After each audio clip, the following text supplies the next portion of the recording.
Alrighty, hello YouTube, welcome back to my channel. For those of you who don't know me, my name is Cryptic Coil, and in today's video, I'm going to be doing another book haul. But before I get into the book haul, let me explain why I'm wearing my shades indoors, because you know how the internet is. When I make my videos, I typically sit here on my couch. And I have my blinds open so sunlight can come through. So the lighting in here is decent and it doesn't look all dreary in my dark apartment. So I'm rocking my shades because I got a lot of sunlight coming in. I'm kind of a night owl. I'm kind of a night shift worker. I'm kind of a vampire. I am a little bit adverse to the sun. Okay, so I'm wearing my shades. I'm not trying to be a hipster, dork or anything like that, okay? All right. Now that that's been said, let me jump into my book haul. So I have some pretty cool stuff in this one. I found out about this book series recently. This is the Phantom Valley series, and this one is called The Headless Ghost, and it's published by Weekly Readers Books. My mom had me subscribed to a book club when I was a kid, and I know that I got some little tiny hardbacks like this in the mail like every month, and I still have some, but this wasn't one that I ever got as a kid, but it was part of that Weekly Reader book club. And even though I didn't know about this series until like now, I've been seeing on other people's channels when they show off their vintage young adult and children's book hauls. This is one that's been popping up lately. And I guess this means I'm part of the cool kids club because I have one in this series too. Let me jump into, I'm going to set that aside. I found a Betty Wren Wright book that I didn't already have, and I found this one, Out of the Dark, by Betty Wren Wright, and the tagline on the front reads, "Who is she?" And I want you to look at that cover. I mean, first of all, I think that this girl looks really cool because her look gives me nostalgia. That looks very late 80s, early 90s. And because I was born in the mid 80s and I grew up in the 90s, that's what I remember, people looking like when I was a kid. And this girl just totally embodies my childhood. And then if you look at this ghost on the cover, the ghost looks like she's from another time, from like decades prior. So let me go ahead and read you the tagline on the back. Okay, it reads, "Not all nightmares happen when you're asleep. Jessica's nightmares begin as soon as she and her family move into her grandmother's isolated country house. Jessica is so afraid that she can hardly sleep. Her fears deepen as the ghostly young woman who haunts her dreams begins to appear, even when Jessica is awake. When Jessica discovers her grandmother's childhood diaries hidden in a drawer, she hopes they'll provide some answer to the ghost's identity. Instead, they tell a twisted tale of jealousy and hatred in which her grandmother had unwittingly been involved. Jessica must put the pieces of the past together to solve the mystery of the present." And that sounds like a pretty dope story to me. I like it. This was published in 1995, so that would have been right around like third or fourth grade for me. And this wasn't one of the Betty Wren Wright books that I had when I was a kid. I think I only had two as a child, and I only read one. But this is definitely something I would have enjoyed reading, I'm sure of it. So moving on from that, let's see. I don't have the other one, but in a book haul from the past, because I've been doing these book hauls for a minute now, I found a book with an alternative cover. It was a later reprinting, and it was Bruce Coville's book, Into the Land of the Unicorns, and it was, I guess, book one. Well, I was really excited to have found the version that I did find at the time from one of those previous book hauls that I did in the past. But I was a little bit disappointed that it didn't have the cover and it wasn't the edition that I had when I was a kid. It's not that I owned a copy of this book, but my fourth grade teacher decided that we were going to read this book together as a class. And even though I've never been into unicorns and stuff like that, I actually did enjoy reading this book with my class. And this is the version that I found. This is that same cover, same printing, and I'm really excited that I found it. This was printed in 1994, so it was a fairly it was a brand new book at the time that my fourth grade teacher picked this out for us to read, and I'm really excited and proud to have this in my collection now. Let's see, what else do I got? Okay, so this is something that's really cool. I found a Tales from the Crypt book, and this is like super old. It is not in good condition at all.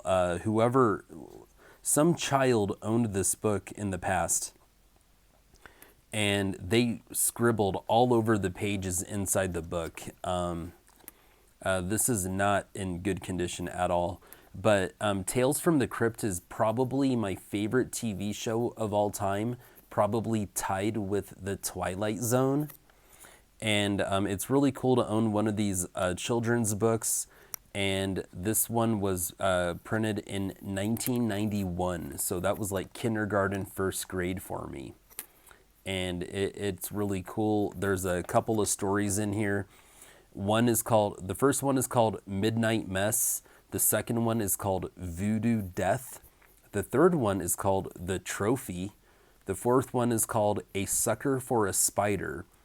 The fifth one is called Mornin' Ambrose. Like Ambrose is morning. Okay, and then the last one is called The Thing from the Grave. And I'm just pretty excited to have one of these in my collection. I'd like to find more. This one is volume 3. I would actually like to find the others in this series and collect them, because that's really cool. There was a children's cartoon, and it was Tales from the Crypt, and the stories were scary, but they were like age appropriate for children, and I used to watch that when I was a kid too. I wonder if they ever put that one out on DVD. I should look into that. Okay,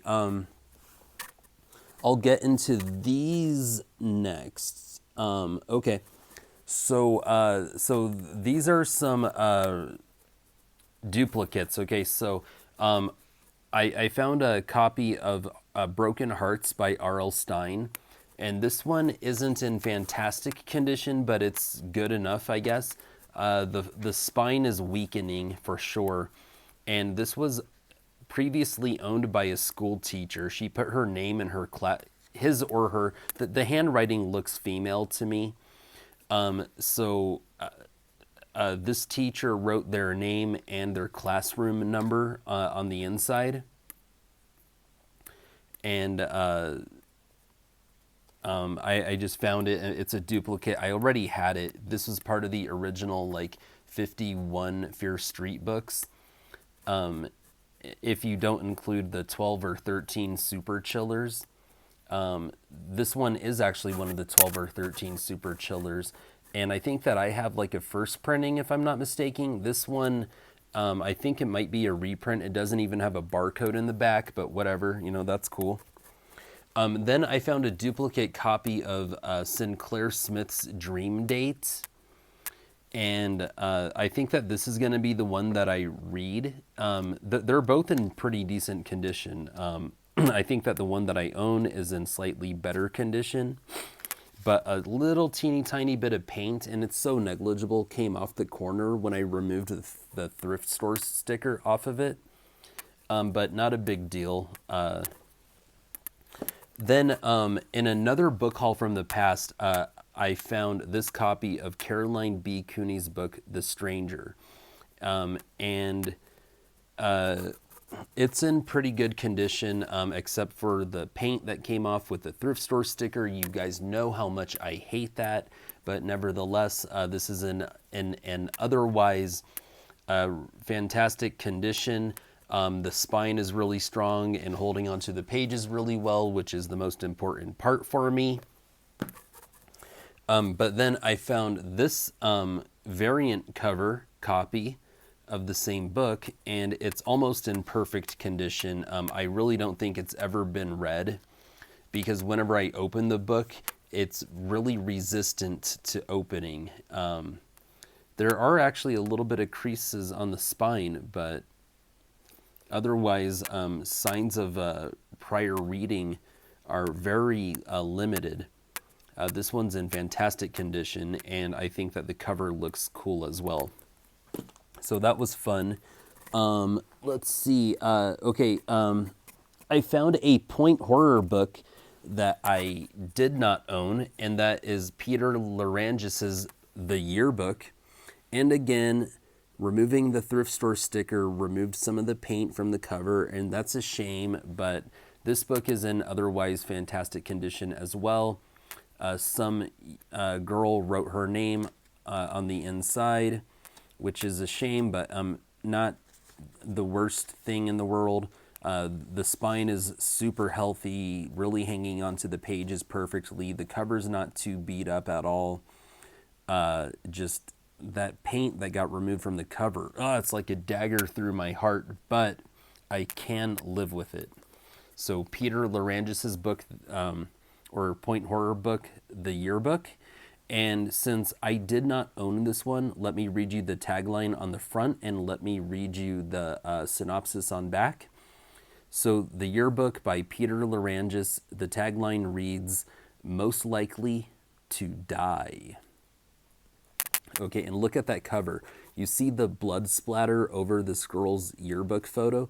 That blood splatter is actually embossed, and so is the title. And for this corner of BookTube, where we're really into that 80s, 90s, early 2000s nostalgia and the point horror, Fear Street section of this corner of BookTube, we love that. We love that embossed artwork and logos and titles and what have you. This is the synopsis on back. Pity, pity, Laura Chase. Pretty hair and pretty face. Isn't it a sorry fate? She won't live to graduate.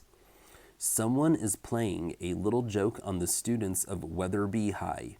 Someone who thought it'd be funny to make up nasty little poems about certain seniors.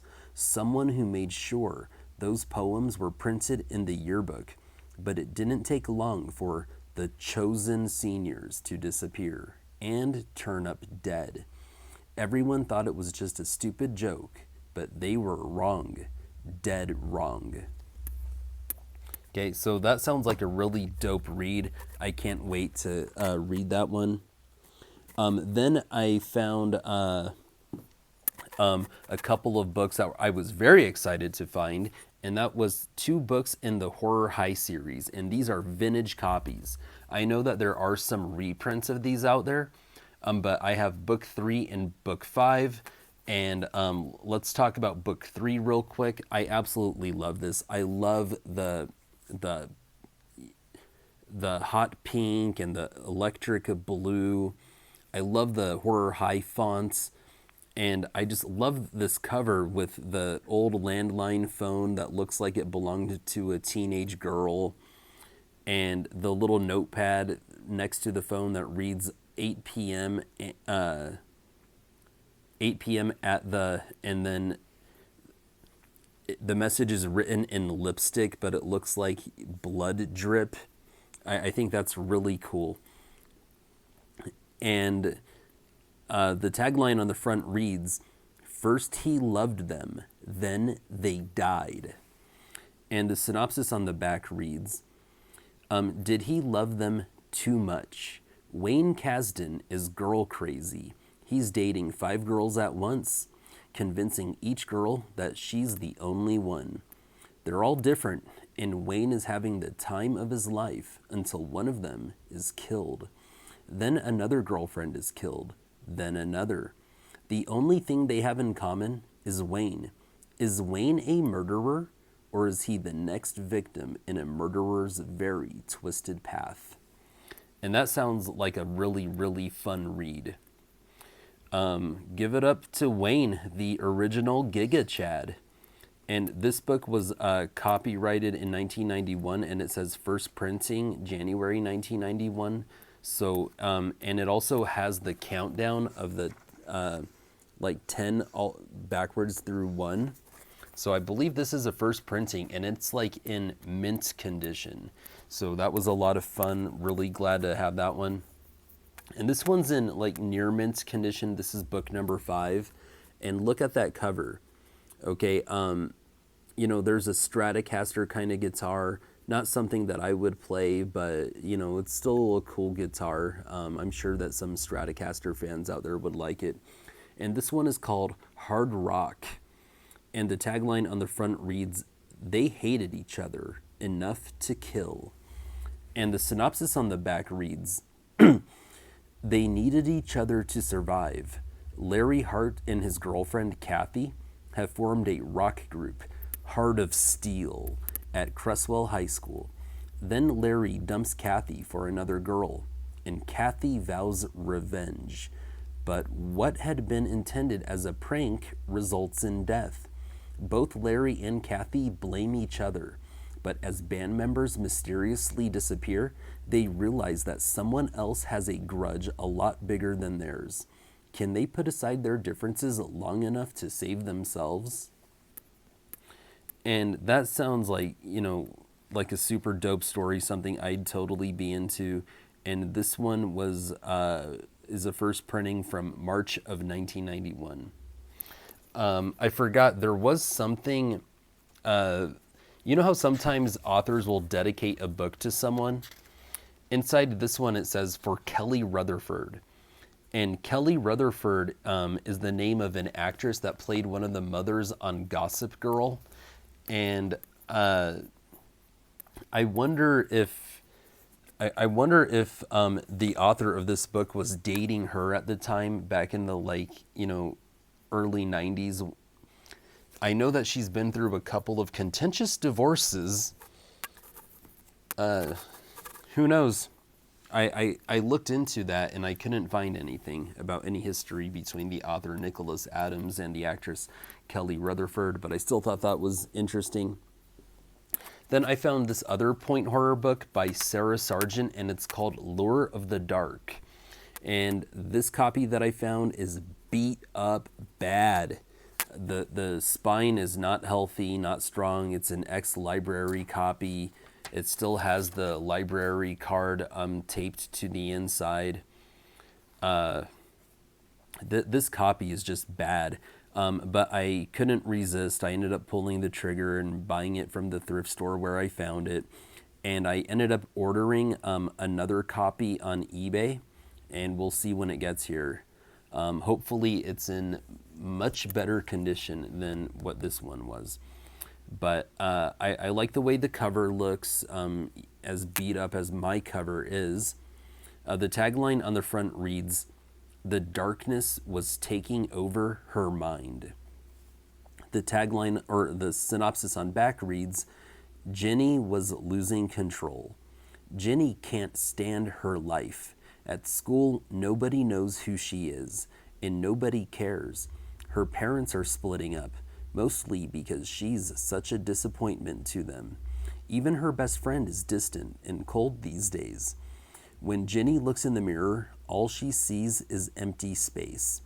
Then Jenny finds someone who wants to take her away from the emptiness, who makes her feel alive. Doing what he says means living on the edge of destruction, but Jenny doesn't care. Isn't it better to be half crazy than half alive?" And that sounds like an interesting book. This one was printed in 1984, so this one is older than me, and I think that's pretty cool. Then I found another Nightmare Inn book. Now, this is only my second Nightmare Inn book. I believe this one may have been the first in the series, and then I own, I want to say number 3, if I'm not mistaken. The one that I already own is called The Attic, Nightmare in the Attic, and this one is book number 1, I believe. And look at the cover. I mean, that is just like a really good, 80s, 90s young adult horror cover. I like the Nightmare Inn font. I like the Seattle Seahawks colors. I think that those colors look really good on the cover of a vintage young adult horror novel. And the girl, gosh, the way she looks takes me way back into my childhood. And there's this like really, good looking like manor in the background with a full moon. I'm not going to read the tagline or the synopsis on back. I just want to kind of get through the rest of this book haul. I found a couple of Apple paperbacks, and I think that there was like a whole bunch of these. This one is called Help, I'm Trapped in the Library. And then this one is called Help, I'm Trapped in My Teacher's Body. And I really like finding these old vintage Apple paperbacks for kids because I used to read quite a bit of these when I was young. And these just take me back. The Help, I'm Help, I'm a Prisoner in the Library. This one was printed in 1979, so this is a good number of years younger than me. And then the Help, I'm Trapped in My Teacher's Body. This one's in fantastic condition, by the way. This one was from 1993, so that's like second grade for me. But I'm really excited to have these in my collection now. Then I found a couple of Point books, and they're not Point horrors, but I found this one by Arthur Roth, and it's called Avalanche. And long story short, it's about a boy who went skiing and accidentally caused an avalanche, and now he's stuck. So it's a survival story. And this one was printed in 1979, so again, a few years older than me. But I'm super excited to own it, and this is in like near mint condition. I believe it's a first printing. And then from the same author, Arthur Roth, I found this other book called The Iceberg Hermit. And look at that cover. I'm probably never going to get around to reading this one, but it was only like $2 at a thrift store. I couldn't resist. I threw it in the pile of books that I bought that day, and I took it home. And you have a dude with a polar bear on the cover. I think that's pretty cool. Whoa, sorry about that. Okay, and then I found this one. This is a Camelot, Avon Camelot printing, and it's called Behind the Attic Wall by Sylvia Cassidy. And I will read the summary on back. And so the cover is just this like, little girl playing with her, having a tea party with her dolls. And the tagline on the front reads, "Each room held a secret, especially one behind the attic wall."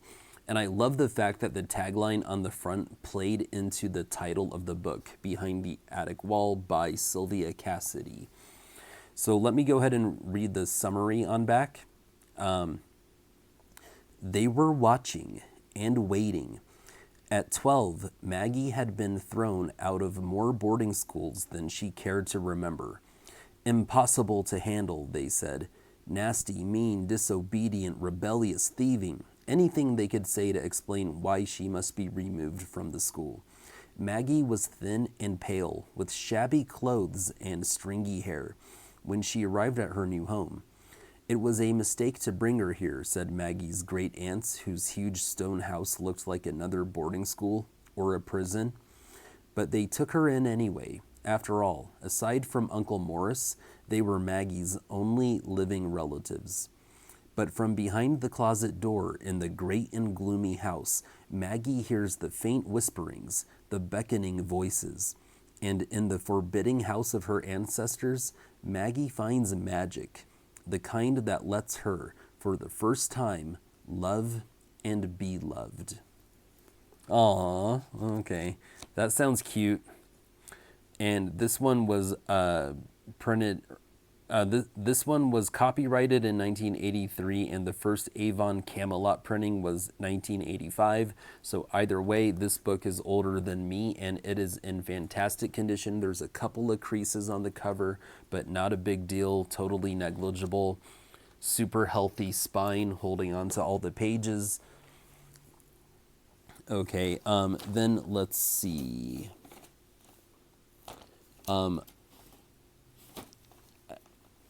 Okay, so there's one in particular that I want to show.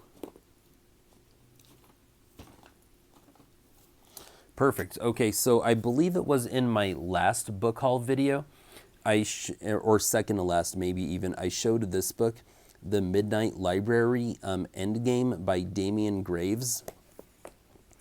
And this one was actually printed in November of 2006. Now, I believe that in order for something to be considered vintage, it has to be at least 20 years old. So this is only 2 years away. And due to the fact that 2 years is such a short amount of time in the grand scheme of things, to me, waiting to officially call this vintage young adult or vintage children's horror is just a formality. So as far as I'm concerned, this is vintage. And just for fun, I'll tell you what 3 stories are in this book. The first one is called Endgame. The other one is called The Other Sister. And the last story in this book is called Is Anybody There? Well, I found another one from the Midnight Library by Damian Graves, and this one is called Blood and Sand. And there's a parakeet in a cage on the cover. And this book is like in brand new condition. And I just picked it up from Page One Books. And this one's a year older. This one's from the year 2005. So again, 1 year before it's technically considered vintage, which is just a formality. So that was cool to find, and I do hope to read both of those books. Then let's see, what else do I got? I got some cool stuff. Okay, so I found a couple of books by San Suchi, and give me a sec. I'm so disorganized. Give me a sec.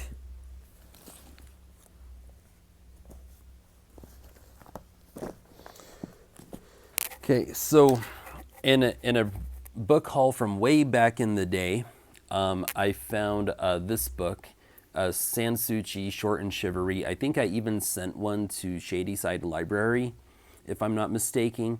But this one has 45 chilling tales. And then I found this other book, and it was Short and Shivery, and it's 30 chilling tales.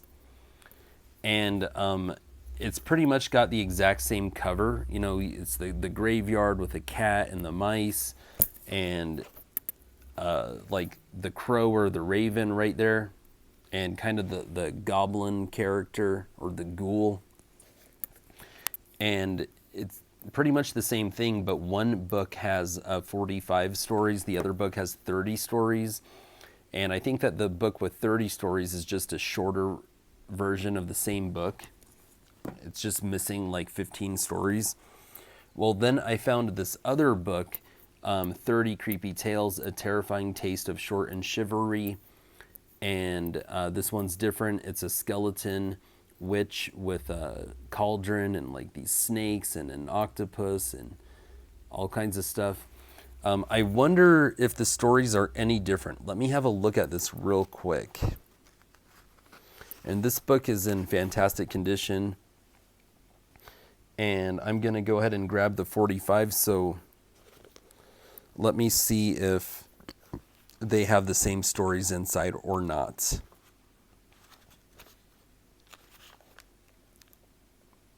No.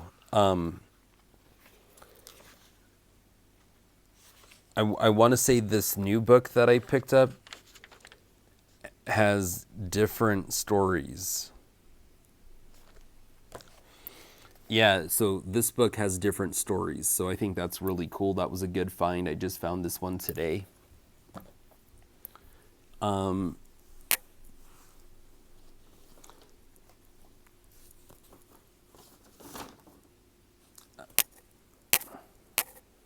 Then I found another Graveyard School book. I think that I did a Graveyard School book in my last book haul.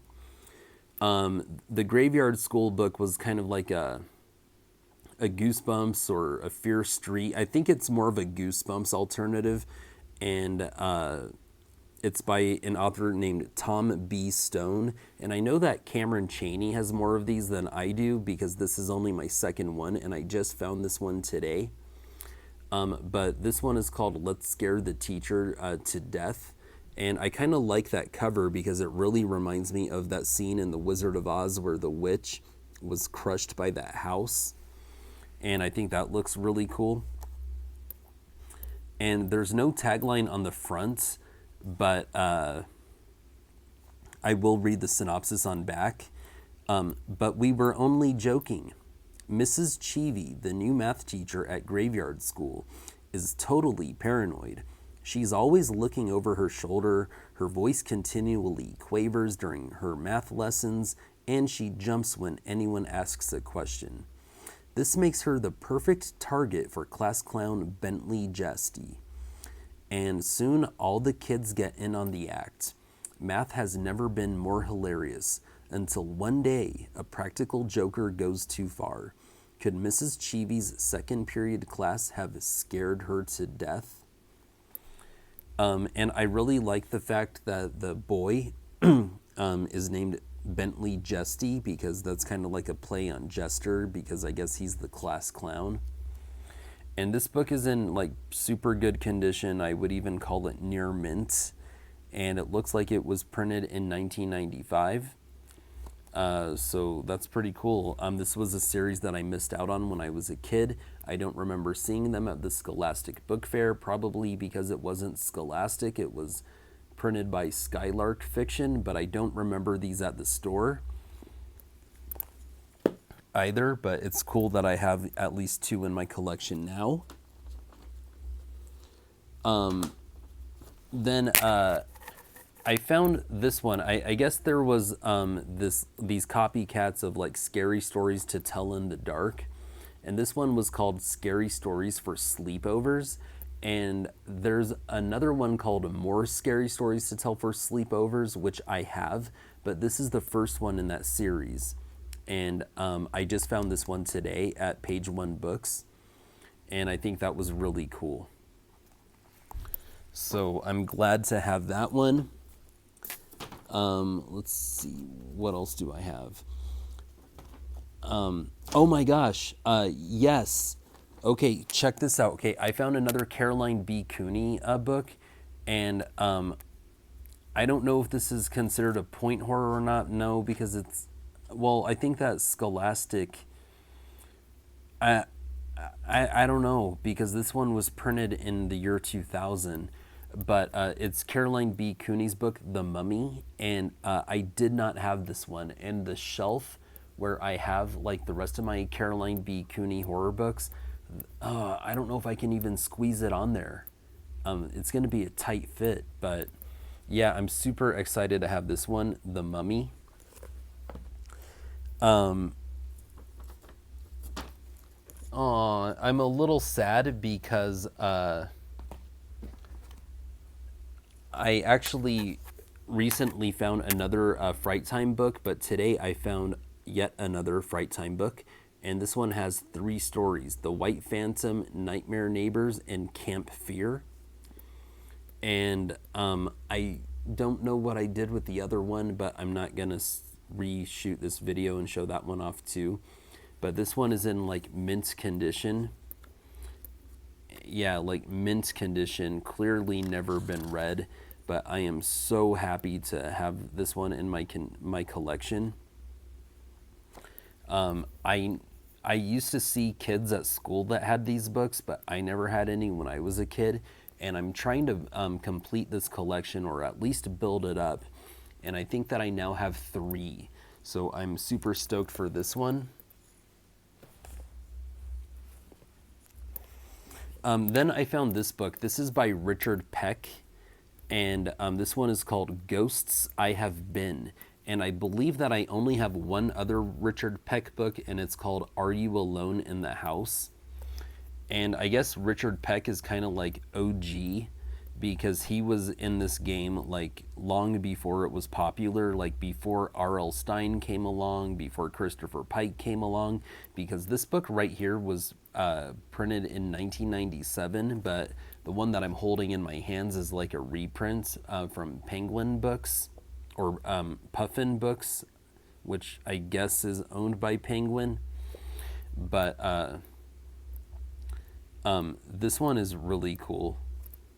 Let me read the tagline on the back. Her second sight started as a joke, but it became a haunting reality. Blossom Culp is the outspoken outcast of Bluff City, always quick to say her piece and get in all sorts of hilarious trouble. No one wants to cross her, especially now that she's revealed that she can see the unseen. Blossom herself is stunned because her lie comes true. She actually does have ESP, and what she sees in the future is far from funny. The sinking of the Titanic. Now, I'm not going to jump to read this one, but on a rainy day, I might, I might be interested. And so I think it's, cool to own this one. And there has a list of other books by Richard Peck, and the first one listed is the one that I have, Are You in the House Alone? And so, yeah, I'm really excited to have this one. And I have just a couple more. I'll show you this one. This is a Point book. It was published by Point. And it sounds to me like, and I just picked this one up today, and it sounds to me, I got it from Page One Books. It's in good condition. The spine is super strong. I guess this one used to belong to some lady, some chick named Daisy. This one was printed in 1986, so I'm not Elizabeth Sagewood. I don't have a birthday shelf, but if I did have a birthday shelf, this would go on it, because I was born in 86. But this one is by Margaret Mahay, and it's called The Tricksters, and apparently she's the author of The Changeover. And so look at that cover. That's a pretty cool looking cover. I dig it. And there's no tagline on the front, so let's go ahead and read the summary on back, because I think that my audience would be interested in this one. Where did they come from? What did they want?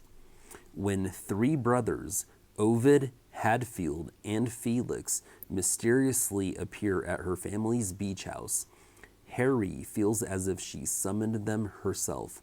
The brothers embody the forces of her own imagination, and Harry falls in love with Felix, even though she knows how dangerous he is.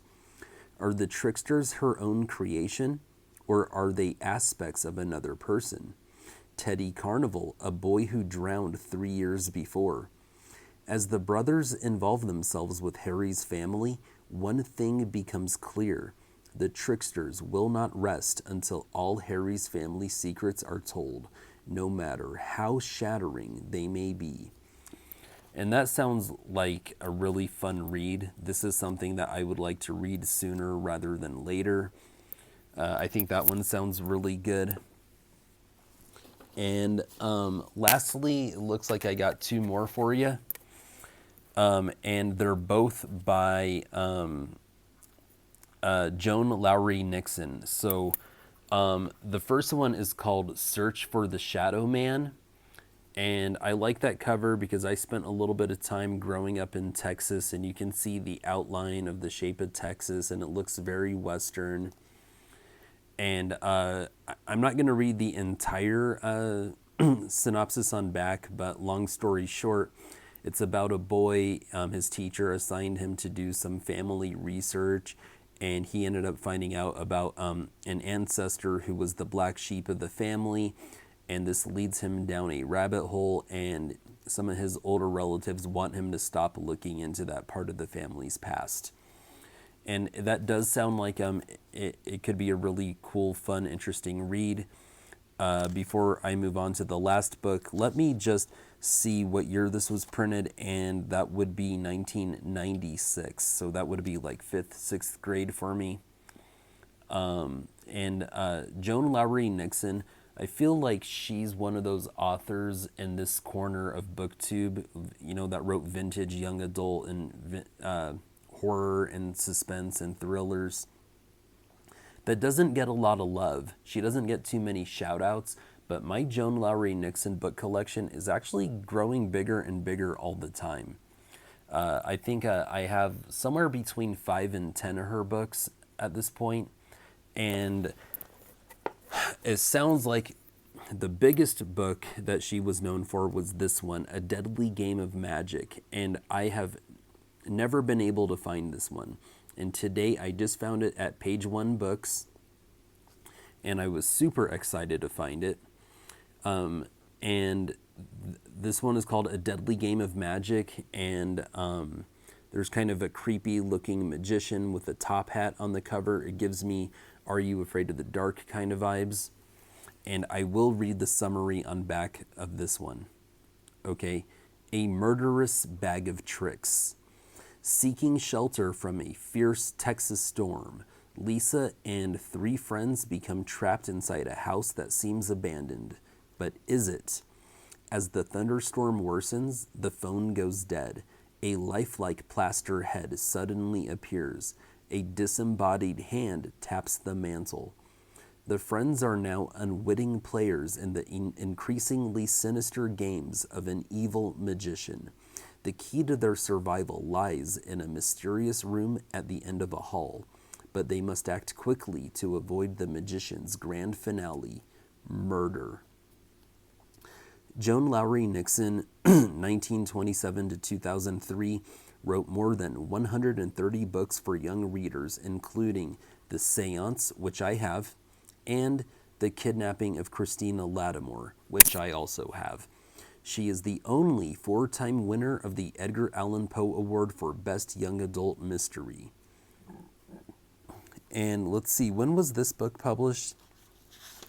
Because if I'm not mistaken, this is her big one. 1983. So this is a few years older than me.